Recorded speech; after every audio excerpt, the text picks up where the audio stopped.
Beware. Beware. This is a warning. The Grim Reaper of radio, Bob Romanik, with his off-the-record show is about to air. He's probably the nastiest and craziest son of a bitch that you've ever had the misfortune to encounter. The Grim Reaper show will be very controversial and probably quite tasteless. If you are even slightly offended by controversial matter concerning religion, racial matters, politics, or life's problems, you are hereby warned to turn this program off immediately. The Grim Reaper show will be, like his face, very scary and very ugly. At this time, not proudly, but shamefully presents to you Bob Romanik, the craziest son of a bitch on the radio today. This is Bob Romanik, the Grim Reaper of radio, and you're listening to the all-new KQQZ 1190 AM, America's bi-state voice of freedom, your guardian of the First Amendment, Radical Radio, and we are, as always, proud, very proud to be the Patriot. Good Thursday morning. We're going to forego our normal routine today. And I want to put this disclaimer out. With us today is, in my opinion, a great leader of the law enforcement community.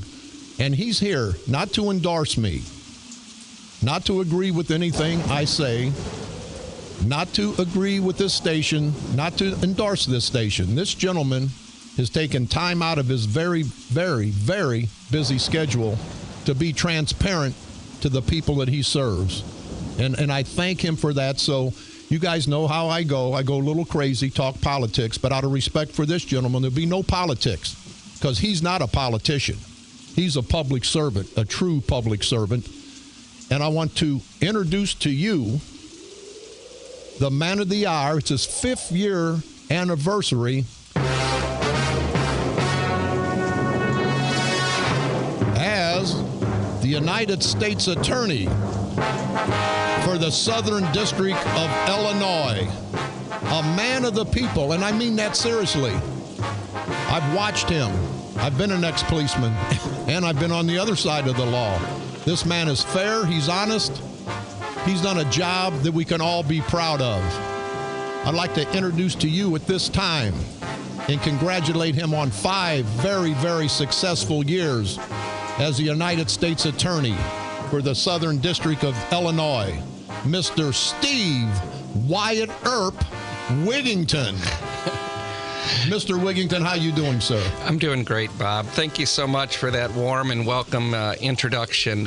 It's a pleasure to be here with you, my friend, and it's a privilege to serve as the United States Attorney for the Southern District of Illinois and serving the 38 counties and the 1.3 million people that reside within those 38 counties. It's truly been an honor and a privilege to serve in this capacity over the past 5 years. Well, you know, Mr. Wigington, I want to tell you, I'd first like to thank you for taking very, very limited time out. We've got an hour, and I know you're going to enlighten us on what's been going on in the Southern District of Illinois.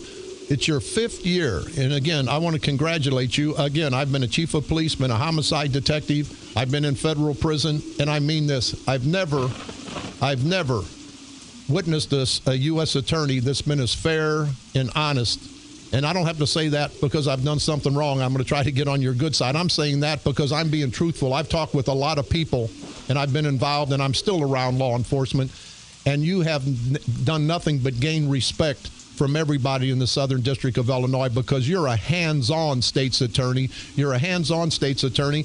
And I don't know what your philosophy is, but I see all these cases that you handle, and you guys handle a zillion of them. We get copies of everything. People don't understand how busy your office is. But I think, and I don't know how to word this, I think you care about punishment for the crime not devastating someone's life. And I sincerely appreciate that, because there's a lot of prosecutors that want to load on and load on and load on, and people have to get back. And you can't just think, and I think you've said that before, I've heard you say that before, that you got to think about the families of the Bob, perpetrators. You're right. I mean, the philosophy, you ask about the philosophy, and, I said this 5 years ago when I was nominated by the president. I mean, the role of the prosecutor is not to seek a conviction. The role of the prosecutor is to seek the truth and to seek justice. And you should be doing an individualized assessment of each and every person that you confront. You, as a United States attorney, or any prosecutor for that matter, I don't care if you're a brand new assistant state's attorney in a local state's attorney's office, if your goal is to put people in prison for as long as you possibly can, then you really should not be given the power to do that. Good point. You should not have the power to charge someone and to put them behind bars and take away their liberty, if that's your philosophy. Because what I look for in people is good judgment. When I look to hire assistant U.S. attorneys, I'll have a stack of 100 resumes from some of the brightest minds across the country. And I'll whittle that down to 20, but I tell them, and I'll have that stack of 20 on the table when I'm doing an interview, and I'll say, look, I got 20 resumes here. Every one of these people are from top-notch law schools. They're all great people. They're all smart as hell. I said, but everybody's smart. I'm looking for people with good judgment. That's a good point. Good point, because a lot of people are smart, but they're idiots. Well, under this administration, under Attorney General Eric Holder, who started this in May of 2010, he changed the concept of what a federal prosecutor should be doing, in terms of we now are required, and we did this before, to do an individualized assessment of each and every person that we are investigating and charging. What is the appropriate charge? What is the appropriate disposition? And we look at that very carefully. There is no person indicted in the Southern District of Illinois over the last 5 years that I have not personally reviewed and signed off on. I require that in my office, that I have to sign off on each and every indictment package that we present to the grand jury. Well, then your $200,000 a year salary, you're working for about $10 an hour when it's all said when it's all said and done. Bob, I wish my salary was $200,000. It's not. Well, since I broached that subject, what does the U.S. attorney make?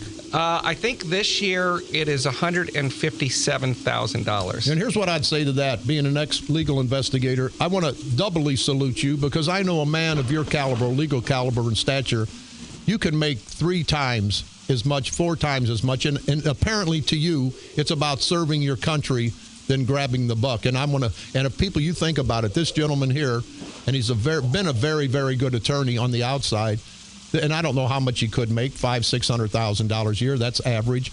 And you're doing this for $150,000. I want to salute you once again for giving us not only our money's worth, but you're losing money at the end of the day. Yeah, it's a nice salary, but I can tell you this: I made a lot more money when I was in private practice than what I'm making now. But that's one of the benefits. It allowed me the opportunity to do this job and still raise a family. Yeah. I want to, Mr. Wigington, I know the kind of guy you are. I've read all about you. I've heard about you. And I congratulated you on 5 years. And I know during break you're going to get mad and say, why didn't you congratulate my staff, my office staff, and everybody that's helped me out, because that's the kind of guy you are. So I want to congratulate not only you, but your entire office staff for the United States Attorney's Office, the FBI, because I know you're a team player. And I didn't want you to get the wrath because I forgot to do that. Well, thanks, Bob. Actually, being the United States Attorney is like being a head football coach. You get too much credit when things are good, and you get too much blame when things go bad. Right. But all of the great things that the United States Attorney's Office has done over the 5 years is because it's a team. And I told my staff yesterday, I thank each and every person in my office, whatever their job is in my office, whether it's reception, whether it's clerical, whether it's an attorney.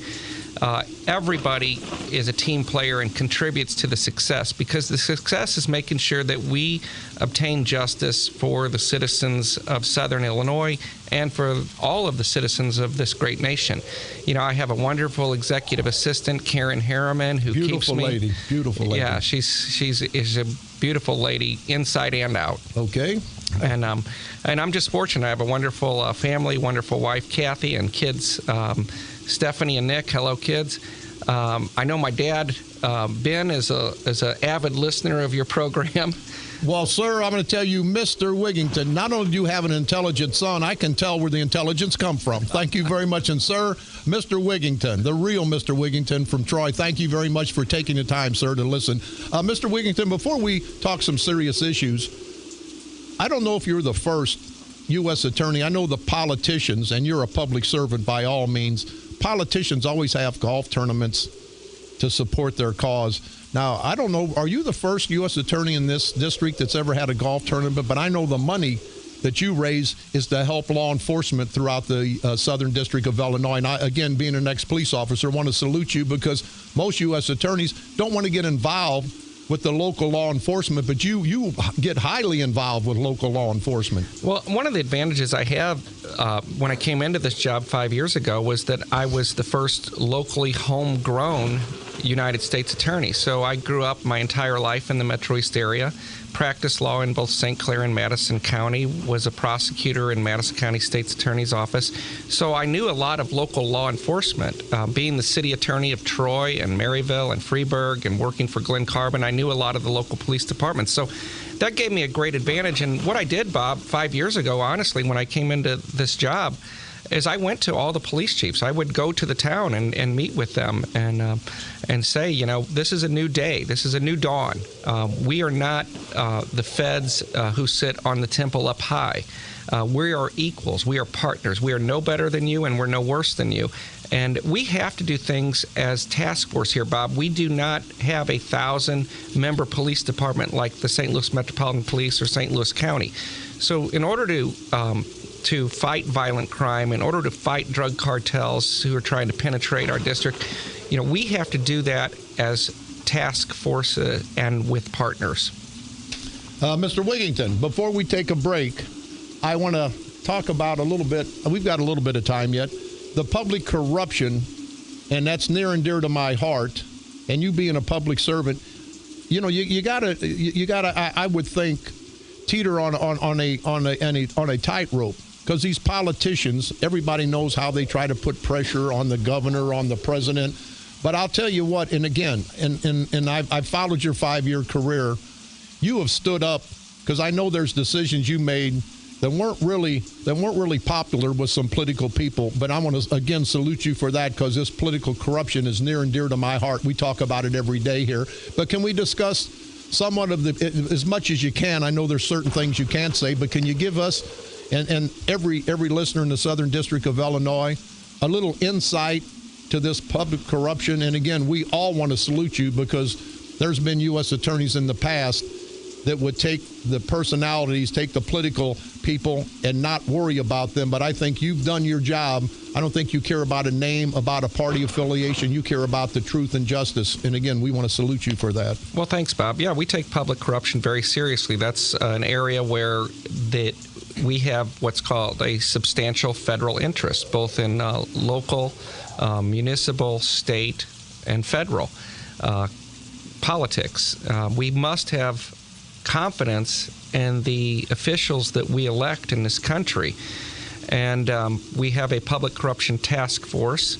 We work closely with FBI and IRS and other agencies. And we've been very successful in the cases that we've brought.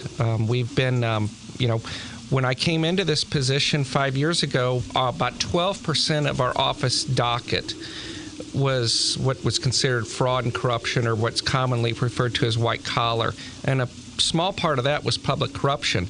Now, 5 years later, 31% of our docket is fraud and corruption. So I greatly ramped that up over the last 5 years. And, the proof's in the pudding of the fact that I don't care about what party you belong to. I don't care, what your connections are politically. We can tell that. I just follow the facts and the law, and wherever that takes me, that's where we go. I want to say this. And I mean this. You've taken down some bums with badges. I know you're strictly for law enforcement, and I heard one time somebody said, he's messing with the police officers. I said, no, he's not messing with the police officers. He's messing with the bums with badges, because he respects the professional law enforcement community, and he wants to weed out the corruption. And Mr. Wigington, I think every professional police officer would want to thank you, because you have separated the good guys from the bad guys instead of just letting it go. And I think the professional law enforcement community owes you some gratitude for what you've done. Well, thanks, Bob. But actually, I think the public in general owes a big thank you to all of law enforcement. I think over the past year, law enforcement has gotten a bad rap. I think certain cases that have happened across the nation that are awful and they're tragic have put a poor light on law enforcement in general. I think that's wrong. I think the vast, vast majority of law enforcement officers wake up every day. These men and women put on their uniforms and they're out there putting their lives on their line. It could be a next traffic stop where they're in danger. So I think we owe local law enforcement a big thank you.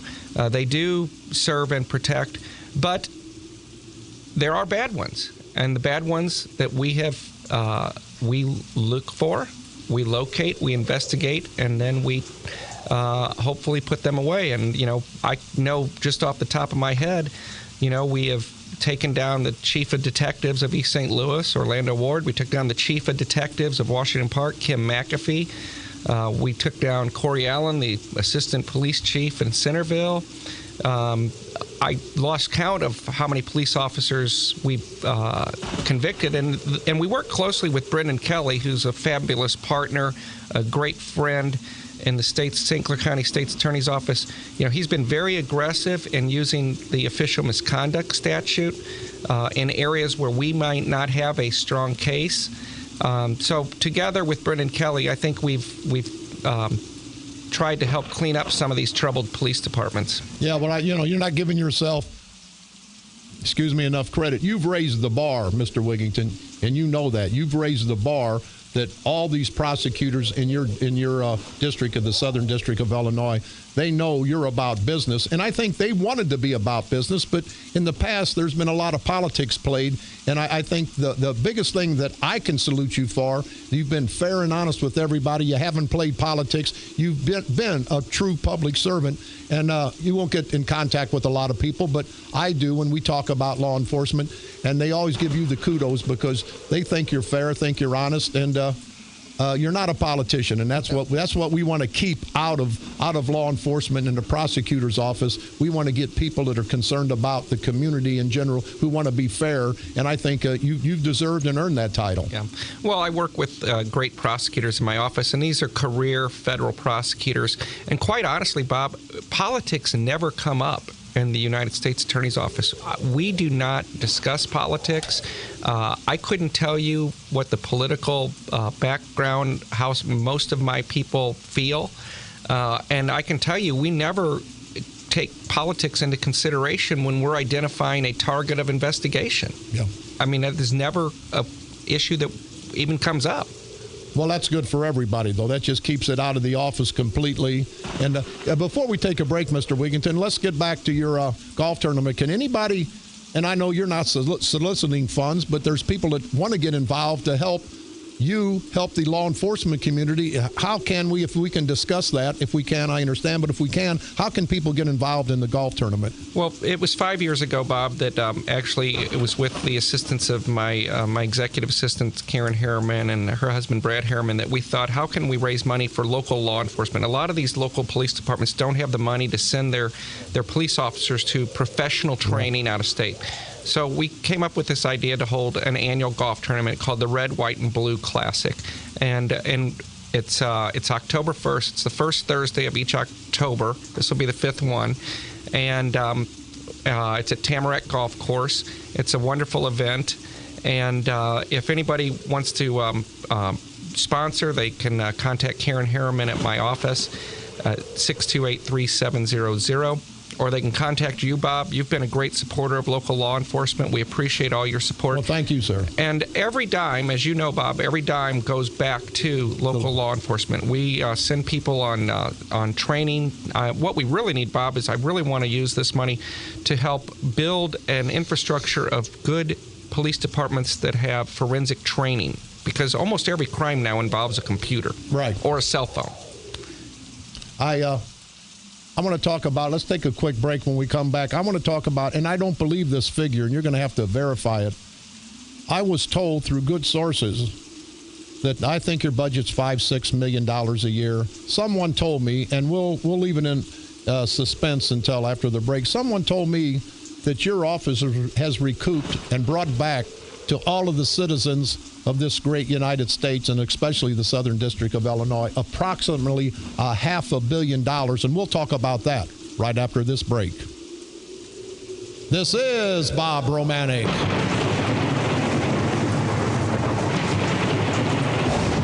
The Grim Reaper of radio, and you're listening to the all-new KQQZ 1190 AM, America's bi-state voice of freedom, and proud to be your First Amendment and all-American station, Radical Radio, and we stand tall as the Patriot.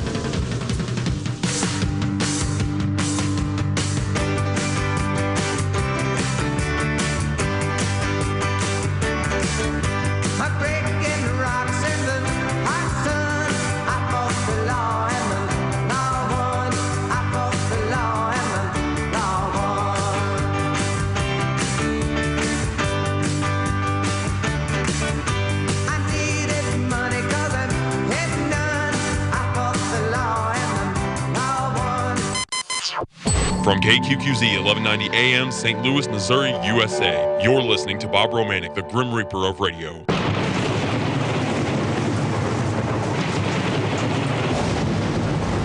This is Bob Romanik, the Grim Reaper of radio, and you're listening to the all-new KQQZ 1190 AM, America's bi-state voice of freedom, Radical Radio.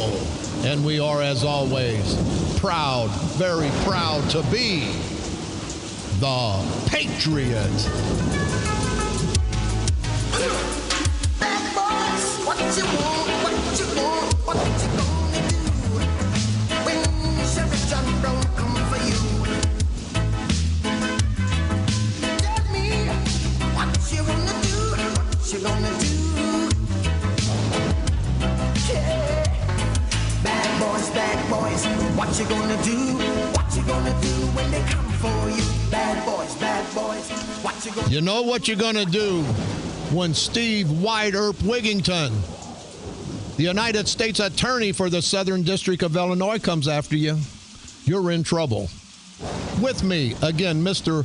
Steve White Earp Wigington. And I say White Earp, I coined that phrase because this guy came to town and kicked some butt. Out of respect for Mr. Wigington, I won't use my normal language, but it is an honor and a privilege to have a gentleman that represents this great United States, represents this great country of ours, to be appointed the U.S. Attorney and not sit up in the ivory tower and not be a big shot.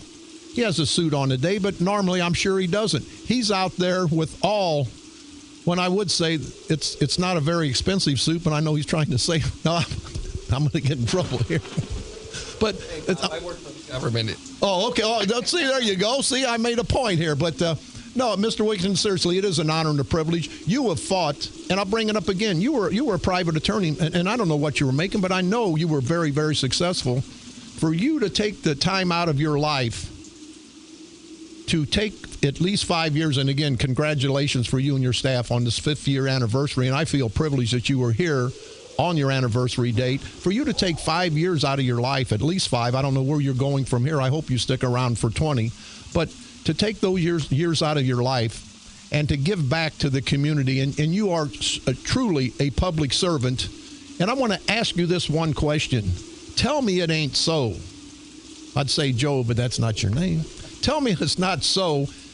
Has your office under your administration recouped for the taxpayers, and we love this, I love this, have you recouped about $500 million? Is that true? Yeah, that's true, Bob. We actually, it's one of the things that goes unnoticed. Every U.S. Attorney's Office has 2 divisions. They have a criminal division and a civil division. And I'm really, really proud of our civil division. It's led by my civil chief, Jerry Burke, who is a career assistant U.S. attorney, an outstanding attorney. And it's very important that we protect every dollar from the taxpayers. We have collected, I ask my staff to give me these numbers because our fiscal year is coming up on September 30th. And as of July 31, 2015, over the last 5 years, we collected to the United States Treasury, deposited $458 million. Now, my budget is $6 million a year for me to run this office. I get about $6 million to run this office. I've got 65 employees, so I'm basically the managing partner of a large law firm with a lot of power. And so that's a pretty good return on investment when the taxpayers have paid the United States Attorney's Office $30 million, but we've recovered $458 million. You know what, Mr. Wigginton, you're glad we don't have the promo Hail to the Chief, because I think people, did you hear that? The gentleman's office, it cost $6 million and he brought in $485 million. This gentleman needs to be drafted for the President of the United States. You could turn this country around, in a matter of 6 months. But on a serious note, maybe that's down the road, Bob. But like this year alone, just as of July 31, our criminal division has recovered $8.5 million, and our civil division has recovered for the taxpayers $44.5 million. So we're about $52.5 million, and again, my budget is $6 million. So we bring in 10 times the amount of our cost. There it goes. That's the draft, Mr. Wigginton. Well, everybody else is running for president. Throw your hat. But seriously, Mr. Wigginton. Okay, let's cut that. Now, you said criminal forfeiture and civil. Can you distinguish to me? I don't understand. What's the criminal money? Is that fine money, and the forfeiture civilly is property? What's the difference? No, it's not forfeiture. What we spend a lot of our time on is going after corporations and individuals who defraud the government through, for example, hospitals, doctors, insurance companies that do false billing for Medicare or Medicaid.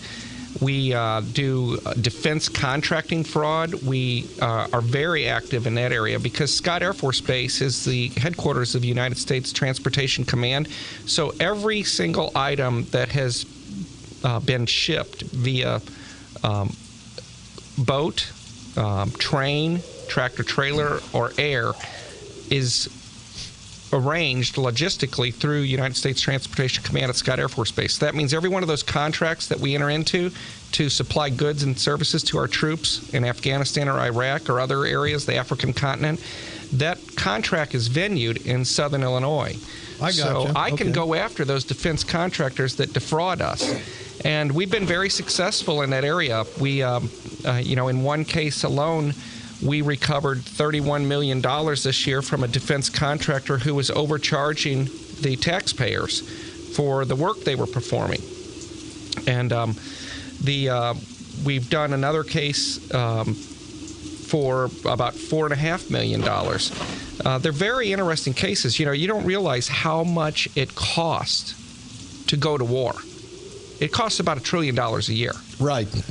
And a good portion of that, remember the False Claims Act that we use, the statute that we use to go after defense contractors or healthcare contractors, that it was created after the Civil War because defense contractors were ripping off the Union. And so they passed the False Claims Act in 1865. It's the same statute that we use today. Yeah. I got to tell you, and I'm overwhelmed with that figure. I just wish, and I know you guys put out press releases, you don't want to blow your own horn, but I don't think, other than today, on my show, I don't think anybody really understood the economic benefit of your office. But now I think they do, and that is overwhelming that in 5 years that you have brought in through the U.S. Attorney's Office, and I have to say with the help of your staff, because I'm sure you'll be mad if I don't, that $500 million, and you know, I get around, I'm a radio guy. I get around, I'm a news guy. I did not know that, and I don't think the good people listening ever understood until now what kind of job you guys do, not just keeping the criminals off the street, but recouping money for the federal government. Yeah, I agree with you. I mean, the criminal side of the house gets all the publicity. Right. The civil side of the house does not get the credit they deserve. The civil side of the house, we are charged with the duty of protecting the United States in court, defending the Constitution and enforcing the Constitution and enforcing civil statutes. So we oftentimes act as the plaintiff's attorney. We are suing these corporations that are ripping off the American taxpayer, and we do so successfully. Let's flip the script a little bit. Your organized crime and your drug cartel cases and your heroin overdose, they're all related to illegal drug activity. And people today, they love to hear about drug arrests because the drug culture, and I don't have to tell you, you witness this better than anybody, is really helping to destroy the core of our great country. And you guys down in southern Illinois, Mr. Wigington, isn't it prevalent a lot more drugs down in the southern part of Illinois than up here, or is it? No, it's unfortunately it's prevalent throughout all 38 counties. Okay. What we see in what I call the deep southern part of our state. So I have 38 counties at 1.3 million people. About 700,000 of them live right here in St. Clair, Madison, Monroe, Randolph. Right. When you get down around Carbondale, Benton, Harrisburg, the most prevalent drug in deep southern Illinois is methamphetamine. The most prevalent drug we see abused in the Metro East area is prescription drugs and heroin. Unfortunately, you know, those are just becoming epidemic in terms of overdoses and overdose deaths. And so we really don't see as much cocaine as we once did. That's been replaced by opiate-based drugs, which includes Vicodin, hydrocodone, Oxycontin. And then what happens, and I've talked to dozens of heroin addicts, how did you get started on heroin? And time again, whether they're rich or poor, whether they're predominantly white males, but we're seeing an increasing number of females, they say that I got hooked on prescription pain medication, and but heroin became cheaper and easier to get. You're kidding me. It is, in this area, it's still prevalent as the day goes on, or are you fighting it enough where you can see a decrease in the heroin traffic? Well, unfortunately, it's increasing no matter what our efforts. You know, Bob, this nation and the Mexican drug cartels, they're smart businessmen. They're not what is portrayed in the movies or television, right, living in dirt poor villages. I mean, these are professional organizations that recruit some of the top business people who want to engage in this. The drug cartels operate like businesses. They targeted our nation a decade ago because our nation became awash in prescription pain medication. You know, every doctor and dentist and anybody with a script writing ability writes scripts for Oxycontin or Vicodin, any opiate-based pain medication, in numbers that you cannot believe. And so when they saw the natural entry, when the drug cartel saw the natural entry, the pathway was, or gateway, what you hear, is if we've got this nation already hooked on opiate-based pain medication, well, why don't we ship them heroin? Because that's our biggest profit margin drug. And that's what they do. And that's what's happened. You talk about white-collar crime. Percentage-wise, I don't know, the white-collar crime, I guess, is a non-violent. What is the percentage, or do you know? I'm just asking, you may not know it off the top of your head. The white-collar crime as opposed to the violent crime, what is the percentage that your office handles either way? Yeah, we follow this. Actually, we track it monthly, and I track it in Washington, D.C. We look at our cases every month, and I about every year, well, the last 2 years are what I call is white-collar crime, which I don't like to use that. I call it fraud and corruption and thievery. Yeah, sounds a lot better. Yeah, it makes up about 30%. Violent crime makes up about 35%, and then drugs make up about 30%. That's usually how it breaks down. You know, it used to be much more heavily on drugs, but I've made a concerted effort over the last 5 years to put more emphasis on going after the fraud and the corruption. So where it was 12% 5 years ago, now it's about 30% of our office work. Okay. We're going to take a quick break. When we come back, Mr. Wigginton, I'd like to talk about your felony reentry program because that's kind of near and dear to my heart. We'll be back right after this break. This is Bob Romanik.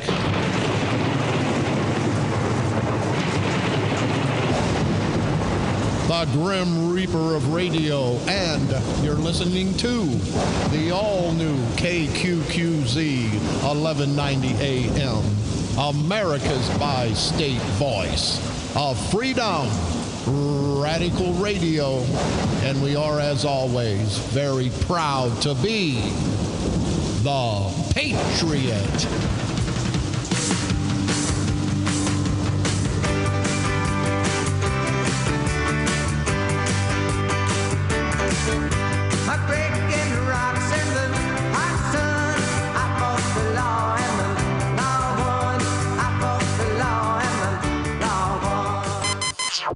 From KQQZ 1190 AM, St. Louis, Missouri, USA, you're listening to Bob Romanik, the Grim Reaper of Radio.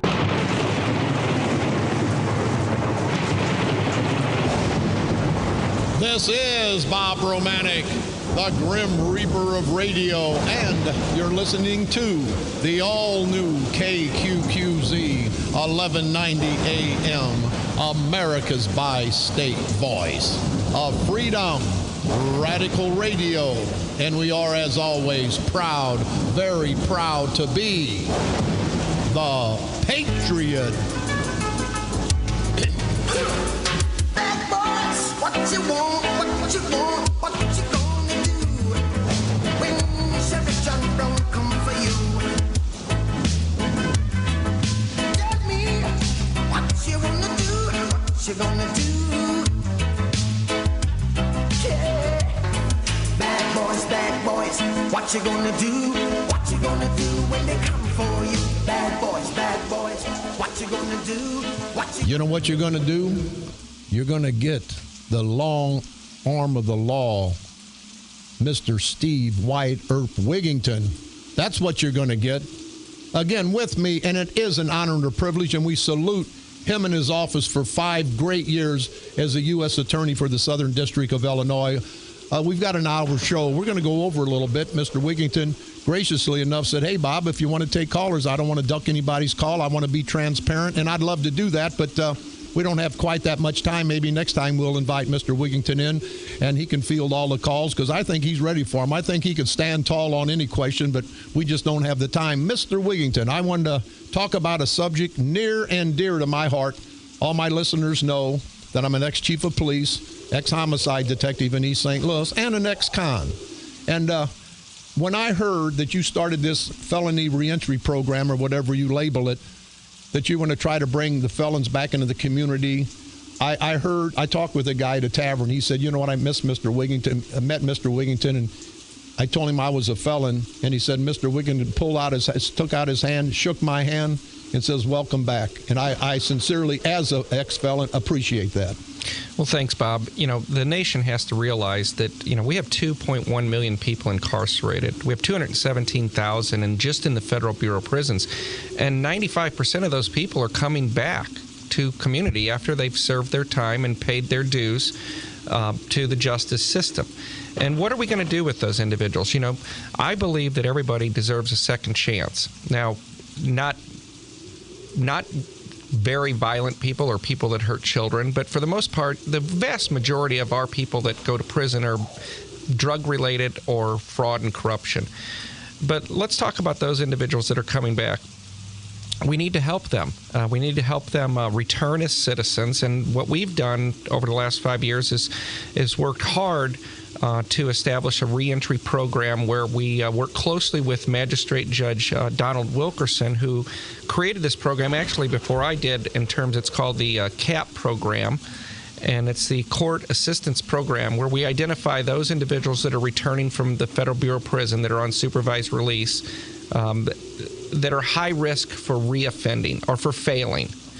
And we have about a dozen of those at a time that we meet with monthly, try to help them get jobs, help them get driver's license, help them just get back into society. What we want is we want everybody to come back, and we want to help them become productive taxpayers, citizens that can contribute to society. And I truly believe in second chances. You know, I've not met a perfect person. I'm not a perfect person, and I believe everybody needs a second chance. And I really have tried, Bob, to impress upon area business owners that just because somebody has a felony conviction in their past doesn't mean they're a bad person or a bad employee. In fact, they may be your best employee because they're on supervised release. And they're going to try harder. Because they appreciate the job more. Right. You know, Nate, when I got out, Mr. Wigington, when I got out of prison, I'd seen you around. You've never ducked me. You didn't duck me on the show when I asked you if you would come on and be transparent to the people. And I'm saying this from my heart. I appreciate you. When I come up to you, shake my hand, it's not like, hey, I'm shaking a piece of crap's hand. And to a man, that means a lot. And I want to personally want to thank you for that. Well, thanks, Bob. I honestly, this is a big part of the job that I enjoy, quite honestly. I enjoy helping people. Big part of my job is putting people behind bars, but also, reach out, give a hand, and help somebody up. If our nation as a whole did that more often, if we cared more about one another, and put a hand out to help somebody, we'd all be better off. Very well said. Mr. Wigington, can we talk about your community outreach program? I've heard a whole hell of a lot good about that. Can you kind of explain to our listeners what that is? Yes, Bob. As I started off your show, my philosophy on prosecution is you're not just a case processor.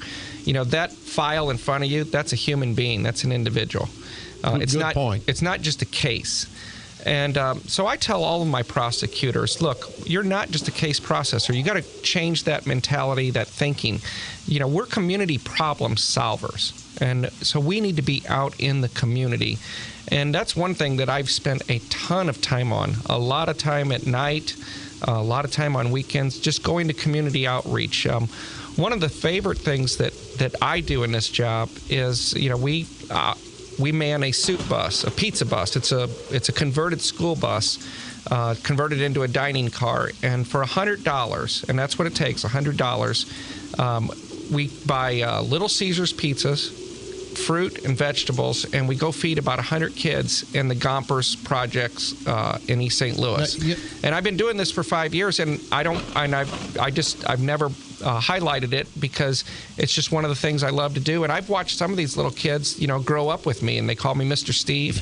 And Karen, my assistant, goes with me, and I've got two great AUSAs, Suzanne Garrison and Allie Summers and Laura Jones, they volunteer regularly. So it's one of the things we like. But, also, Bob, going back to the heroin, in March, it was March 17th, 2011, 4 years ago, that we recognized this heroin crisis. And we have spoke to over 12,000 students in high school, middle school, doing heroin presentations with the DEA and with mothers of who have lost their children to heroin. So it's a very important part of the job, I believe, for any prosecutor's office. Yeah. I see, again, and I want to emphasize this. You talked about the half $500 million. You talked about the felony reentry program, that I'm a felon. You talk about going to the Gompers and the homes in East St. Louis, and I'm a poor boy from the Roosevelt homes. And, without you coming on, and I sincerely appreciate that, I would have never known that. But you actually go down in the community, St. Louis, and take pizzas Is that true? I mean, I know you're not lying. Yeah, but it's absolutely true. I love it. I mean, we have seen a huge change in the safety of public housing in East St. Louis. We created a public housing task force inside my office, led by Terry Delaney, the former U.S. Marshal, who's done a wonderful job. And when I took this job 5 years ago, you go into public housing like the John DeShields projects or the Gompers homes, and it looked like a carnival at night. I mean, everybody's out dope smoking, open drinking, cussing, loud music. Now you go down there and it's all cleared out. Nobody's out there. Kids are playing on the playground. And Karen has been with me many times where I walk through the Gompers at night, and I've actually walked kids back to their houses to make sure they get home safely. Yeah.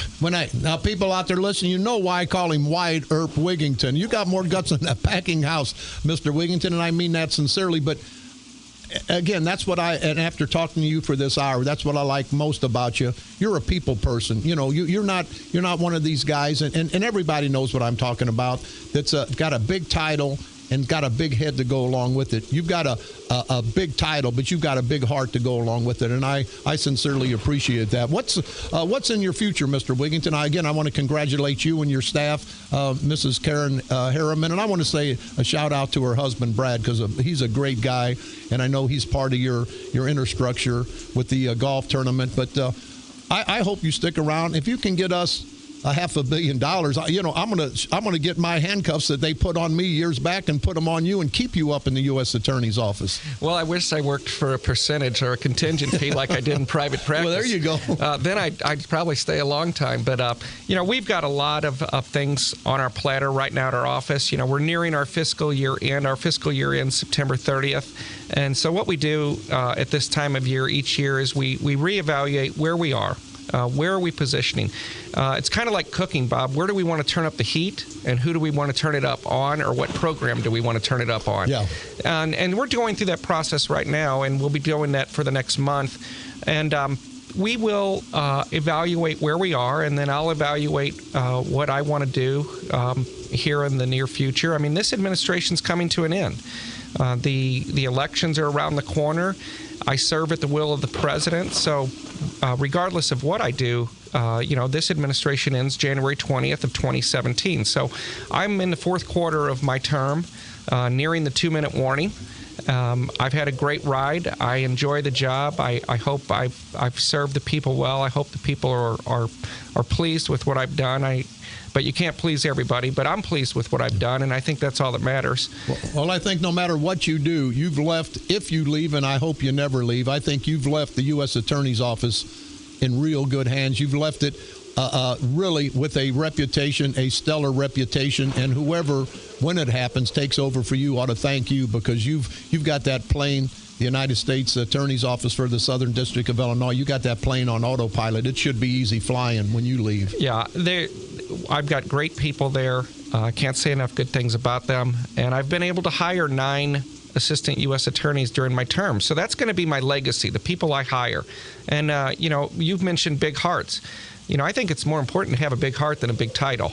And so I look for that when the people I hire, and I'm placing my trust in them that they'll carry on a lot of my philosophy and a lot of what I think is important as a prosecutor.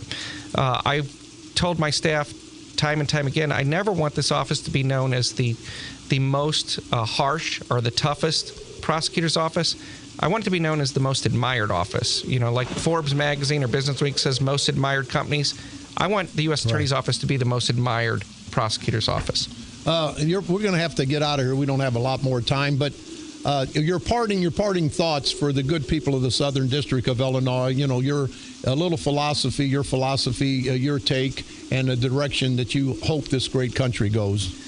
Well, I would encourage everyone to be kinder to one another, to help one another, and to get more involved. I mean, the more involved you are as a citizen, the better off we all are. And again, I don't care about what political party you belong to. I don't care what your political philosophy is. But get involved and help one another, and we'll all be better off. It's a great area. We're fortunate to live in the greatest nation on this earth, and we're blessed.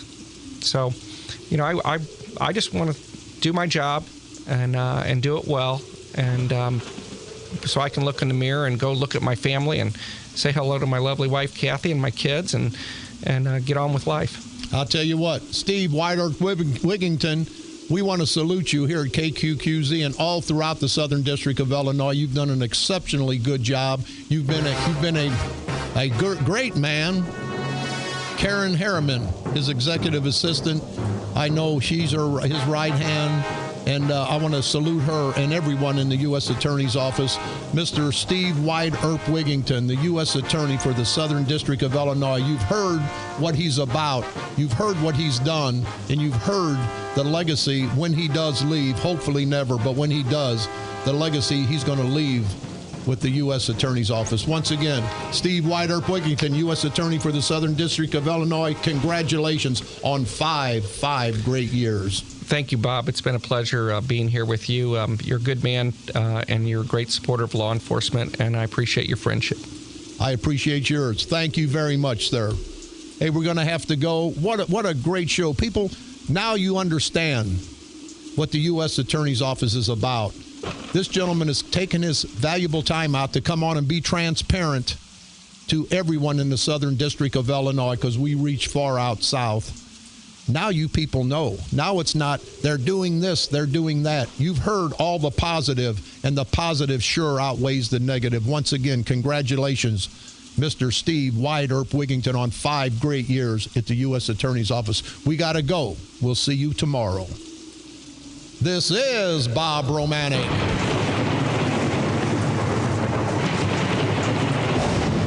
The Grim Reaper of radio, and you've been listening to the all-new KQQZ 1190 AM, America's bi-state voice of freedom, radical radio.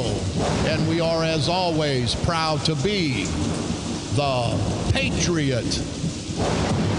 Out of respect for Mr. Wigington and his office, we won't end with a political downgrade. We will say, it's great to be an American. Mr. Wigington, a proud American. We appreciate you. We appreciate this country. And if there is a God, we hope that God blesses America.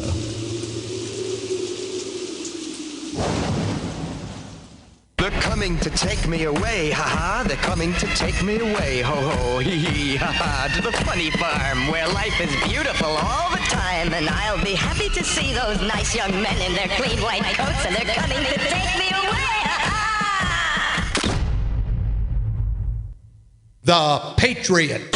Your First Amendment and All-American Station. A division of Insane Broadcasting. Renegade Radio. KQQZ, St. Louis.